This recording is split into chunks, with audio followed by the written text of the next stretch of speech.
Damn it. ఏంటిటా కుండబద్దలు కొడతా అట్ట. నమస్కారం, కుండబద్దల ప్రేక్షకులకు స్వాగతం.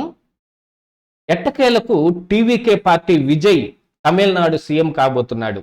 ఈరోజు గవర్నర్ గారిని కలిసి ఆయనకు కావాల్సిన మ్యాజిక్ ఫిగర్ 118 కావాల్సిన అనుమతి పత్రాలు మొత్తం ఆయనకు సమర్పించబోతూ ఉన్నాడు. అసలు ఈ రోజు వరకు ఇలాంటి పరిస్థితి ఎందుకు వచ్చింది? సోమవారం నాడే రిజల్ట్ వచ్చినప్పటికీ ఇప్పటిదాకా గవర్నర్ గారు ఎందుకు అడ్డం పెట్టారు? ఆ అడ్డం పెట్టడం వెనక ఉన్న కారణాలు ఏమిటి? అవి నిజంగా విజయ్ని సీఎం కాకుండా ఆపటానికి చేసిన ప్రయత్నాలే అని కొంతమంది అభివర్ణిస్తుంటే, గవర్నర్ చేసిన పని కేవలం అది విజయ్ చేసిన తప్పిదం మూలానే జరిగింది అని కూడా కొంతమంది అంటున్నారు. అసలు ఇంతకీ ఈ విజయ్కి ఈ పూర్తిగా మద్దతుని ఇస్తున్న పార్టీలు ఏమేమి ఉన్నాయి, ఏ నెంబర్స్లో వాళ్ళు మద్దతు ఇస్తున్నారు అనేది ఈ వీడియోలో పూర్తిగా మీకు చర్చిస్తాను. సోమవారం నాడు రిజల్ట్ వస్తే శుక్రవారం దాకా ఇలాంటి ప్రతిష్టంభన నెలకొనడానికి అసలైన కారణం ఏమిటనేది కూడా వీడియో చివరిలో మీకు చెబుతాను. ఎందుకంటే ఈ రోజున ప్రతి ఒక్కళ్ళు తెలుసుకోవాల్సిందే అదే కారణం. ఎందుకంటే రాజకీయ అనుభవం ఎటు లేకపోయినా ఆయన మరి ఇన్నాళ్లుగా ఈ జీవితం మొత్తంలో నేర్చుకున్న పాఠం ఏమిటి అనేది ఇప్పుడే బయటపడేది. ఇలాంటి పరిస్థితుల్లో కూడా అంత రెక్లెస్గా ఎలా వ్యవహరిస్తారు అనే దాని మీద కూడా చర్చించాల్సిన అవసరం ఉంది. దాన్ని కూడా మిస్ కాకుండా మీరు ఖచ్చితంగా వీడియో చివరి వరకు చూడండి. ఆ ఒక్క కారణం ఇంత దూరం తీసుకొచ్చింది విజయ్ని. తావు తప్పి కన్ను లొట్టబోయి ఇప్పుడు సీఎంగా ప్రమాణ స్వీకారం చేయబోతున్నాడు అన్నట్టుగా పరిస్థితి తయారైంది. అంతకంటే ముందుగా అసలు ఇప్పుడు ఏ పార్టీలు విజయ్కి మద్దతు ఇస్తున్నాయి అని అంటే గనుక, కాంగ్రెస్ పార్టీ ఆల్రెడీ ముందుగానే ఇచ్చింది. ఎందుకంటే గవర్నర్ గారిని కలవటానికి మొదటిసారి విజయ్ వెళ్ళినప్పటికే కాంగ్రెస్ పార్టీ నిర్ణయం చేసుకుంది తమకున్న 5 టీవీకే పార్టీకి ఇవ్వటం, డిఎంకే తోటి తెగతింపులు చేసుకోవటం అనేది నిర్ణయం అయిపోయింది. అసలు గవర్నర్ గారికి ఈయన నన్ను ప్రభుత్వం పెట్టడానికి మీరు పిలవండి అని అడగటానికి వెళ్ళినప్పుడే ఈయన దగ్గర ఉన్న 108 స్థానాల్లో గెలిచినప్పటికి గాను 2 చోట్ల విజయ్ పోటీ చేయటం మూలాన అవి 107 కిందనే పరిగణించబడుతున్నాయి.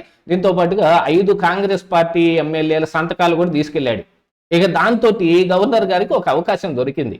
ఏంటి అది అంటే, సింగిల్ లార్జెస్ట్ పార్టీగా ఉన్న విజయ్ టీవీకే పార్టీని ఆహ్వానించాల్సింది ఇప్పుడు సంకీర్ణ ప్రభుత్వం, కూటమి ప్రభుత్వం ఏర్పాటు చేయడానికి ఈయన కాంగ్రెస్ పార్టీ ఎమ్మెల్యేల సంతకాలు కూడా తీసుకొచ్చాడు.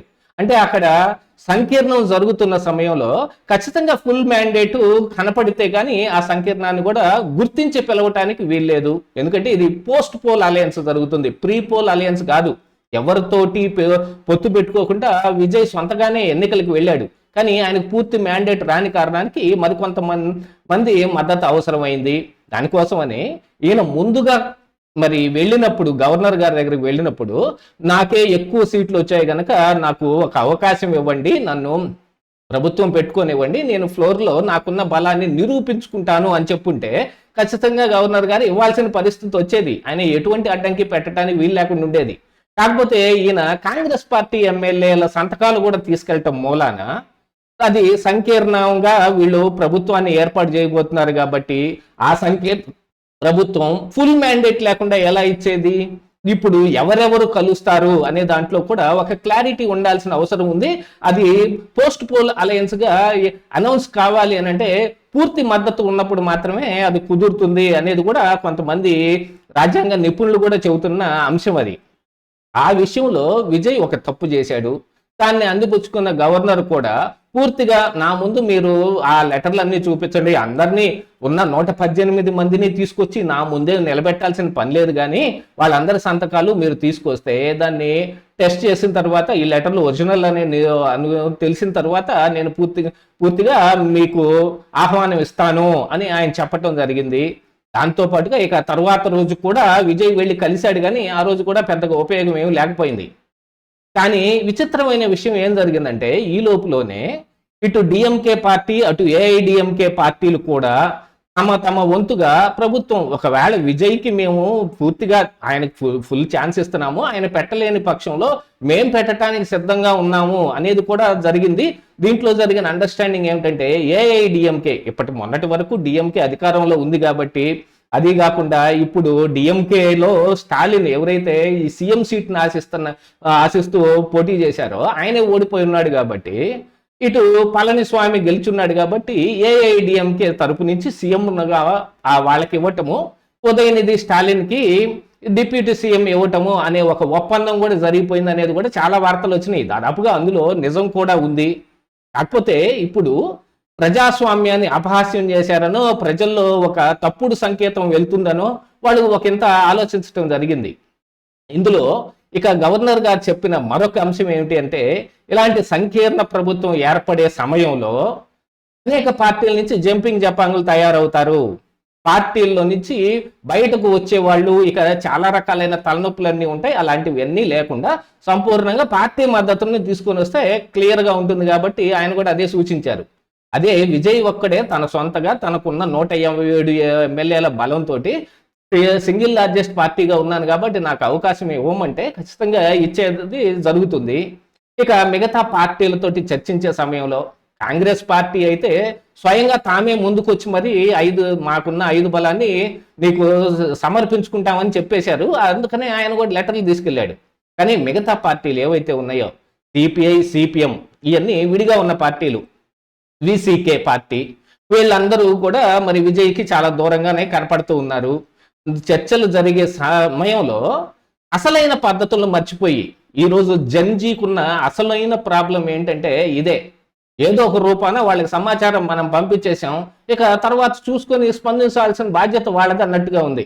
ఏదైనా ఒక పార్టీని మనం మద్దతు కోరుతున్నప్పుడు స్వయంగా మనం వెళ్ళి అడుగుతామా, ఆ పార్టీ నాయకుడిని కలుసుకుని మన రిప్రజెంటేటివ్ అడుగుతాడా, మన తరపున ఒక దూతగా ఎవరినైనా పంపిస్తామా అన్నట్టు కాకుండా వాట్సాప్లో మీ మద్దతు మాకు ప్రకటించండి, మాకు మీరు మద్దతు ఇవ్వండి అని వాట్సాప్లో ఒక లెటర్ పంపించేస్తే సరిపోతుందా?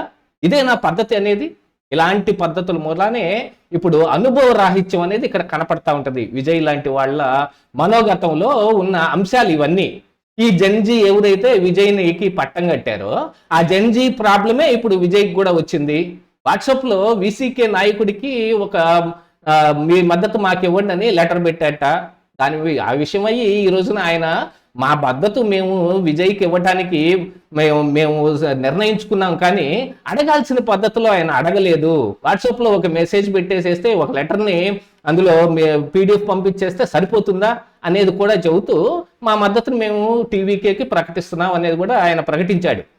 దీంతో పాటుగా సిపిఐ, సిపిఎంలు కూడా ఒకంత దిగొచ్చి ఇప్పుడు ఈ ఉన్న అనిశ్చితి మొత్తాన్ని మనం ఇక్కడతోటి సబ్సైడ్ చెయ్యాలి అంటే గనుక అనివార్యంగా ఇప్పుడు ఈ డిఎంకే, ఏఐడిఎంకేల పొత్తుని మనం ప్రోత్సహించినట్టు ఉండకుండా ఉండాలి అంటే కనుక విజయ్కి ఎక్కువ సీట్లు వచ్చాయి, ప్రజల అభిష్టం కూడా అలాగనే ఉంది కాబట్టి ప్రజల కోసమే మనం ఉంటాం కాబట్టి మనం విజయ్కి మద్దతును ప్రకటిద్దాం అనే విషయంలో వాళ్ళు కూడా ఒకంత దిగి ఇప్పుడు సిపిఐ, సిపిఎంల దగ్గర ఉన్న చెర్రీ 2, విసికే దగ్గర ఉన్న 2, దాంతో పాటుగా కాంగ్రెస్ కున్న 5, ఇప్పుడు విజయ్కున్న 107 వరసి 118 మంది సంతకాలతోటి గవర్నర్ గారు కలుస్తారు. దాదాపుగా లాంఛనప్రాయంగానే ఇక మిగతా వ్యవహారాలన్నీ జరుగుతాయి.